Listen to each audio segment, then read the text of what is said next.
future of the shipping industry is the topic of my conversation today with Jakki Krage Strako. She is Chief Commerce and Business Solutions Officer with the United States Postal Service, USPS. Hi, Jakki. Great to be with you, Bob. And thank you for being with me. I'd like to hear your perspective about the current health of the shipping industry. Tell me what you think are the biggest challenges for all the major players right now. Sure. The industry has gone through tremendous change during the years with COVID and post. So, as you know, the industry was really on a linear, constant growth rate. COVID hit, and it was a huge stair-step function growth that we all had to react to. So now, post-COVID, I think the whole industry is really sitting and looking at what do we need to do with each of our networks and how do we need to position to make sure that we can handle the continued growth and all the changes since COVID. I think some of the big changes that we're seeing are really about the customer demands. There were a lot of players already in the e-commerce space, and we saw with COVID that there's new people who are interested in doing business within, and also consumers who were not interested in e-commerce before, who are very much interested and became reliant upon e-commerce during COVID. So there's this whole set across generations of expectations of what the services need to be. It's definitely speed. It's definitely visibility. People want to know where their package is. People got used to during COVID being home and having that relationship, if you will, with their carrier and knowing when it was coming, and having that visibility into where that package is. As people are returning to work, it's what's that right solution to offer to them so that they've got that same visibility and reliability and know that their package is going to be there and not a victim of porch theft. Yeah. So a lot of changes in that regard. I think what we're seeing, everybody had to react quickly and really had to take our games up collectively as an industry to create more capacity in the network. Mm-hmm. So we did that stair-step function growth. We exceeded what the linear growth projections were. So now it's taking that network and figuring out how to level that network, especially in today's economic time where the demand is not as high. So a lot of capacity in the network without the demand being as high. Yeah. Okay, the demand might be as high. It might have dropped off a little bit with the abatement, or what we hope is the abatement of COVID.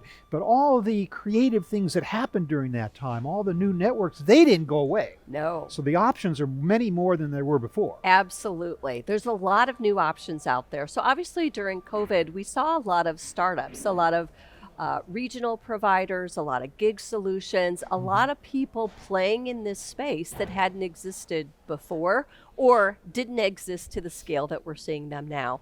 So that's a whole different factor in the market space as well that we're seeing out there. So some have very regionalized services, others have, a broader network. And how does all of that fit into the overall landscape in the shipping business? I think the other thing that we're seeing is just the adjustments in what companies are doing. Companies got caught in some cases where their supply chain was being supplied from overseas and they were left without product during COVID. So we're seeing a lot of changes in the space of what people are doing or companies are doing to pre-position product more in the States, how to diversify their locations as well as diversify their carriers so they're de-risking anything happening to disrupt them and their ability to serve their customers moving into the future. I'm going to ask you a really impossible question because of pre-COVID, I had asked you to trace for me the trajectory of the industry for the next 5 years. You and everyone else would have been wrong. We had no idea what was going to happen. But now I want to know from you, based on all these new options and all these new ideas and all these new networks, what do you think is the trajectory of this industry over the next 5 years? Oh, it's going to continue. I think we're going to see more of the same. I think it'll be more the same but different. I think there were a lot of lessons learned and a lot of new consumer requirements. So during COVID, people were at home. So they knew when that package was arriving. There was that anticipation. There were certain conveniences that they could take advantage of. Post-COVID, I think we're going to see continued growth in this industry. People got used to it and they want it, they're going to keep it. But now it's how are we going to serve them differently? So it's really looking at what conveniences and visibilities do consumers need to feel confident and safe that their package will be delivered.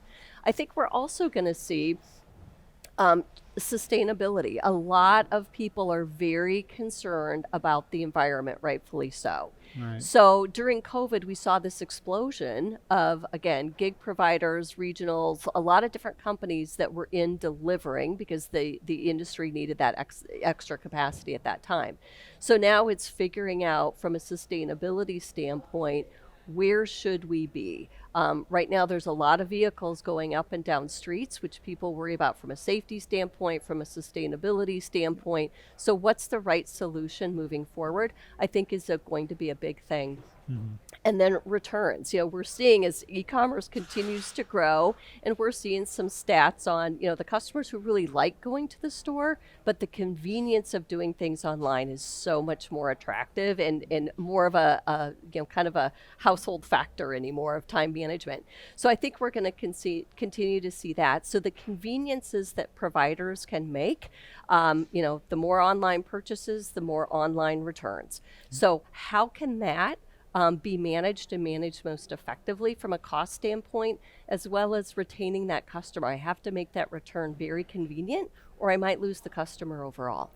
Thanks so much, Jakki, for those deep insights into what's going on in the parcel and the shipping industry. I really appreciate your time, but I do want to ask you very quickly.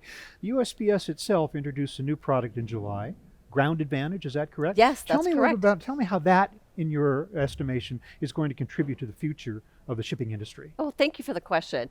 Ground Advantage, we are very excited and very proud of our new product. So in the Postal Service, we had a couple of different products, and we hadn't really clearly leveraged our products and our network to put a value proposition forward. So we spent a lot of time the last couple of years working on our integrated mail and shipping network. So by law, we are required to have an integrated mail and shipping network to serve every American household and business 6 days a week. So it is on that foundation that we built Ground Advantage. We already have this great network that reaches every home with mail. So the Ground Advantage product, we overlaid our ground product on that existing mail network. And we're leveraging the same transportation between our plants, the same transportation out to post offices, and the same carrier routes that are already out there in some locations 7 days a week. So with Ground Advantage, we are using that existing plant network, and we're able to offer this great product that's 2 to 5 days across the country. So a great service at a very affordable and reliable cost. I think the other trend we really saw pre-COVID, and it's just going to continue, is small businesses are really, through marketplaces and platforms, they're able to compete against the big companies. And during COVID, we did see a lot of individuals and businesses move to more rural and remote areas during COVID. And I think that lifestyle change is going to continue. So with our Ground Advantage product, our access points are everywhere. Our carriers will pick up Ground Advantage from the business on their route, bring it to our plant, we'll move it through our network. So Ground Advantage really is a great solution for small and mid-sized businesses or huge businesses that are located and want to access our network anywhere in the country, because we truly are everywhere. Thanks again, Jakki, for being with me today. I really appreciate your time. I appreciate being here. Thank you for having me. I've been speaking with Jakki Krage Strako of the United States Postal Service. Thank you very much for watching.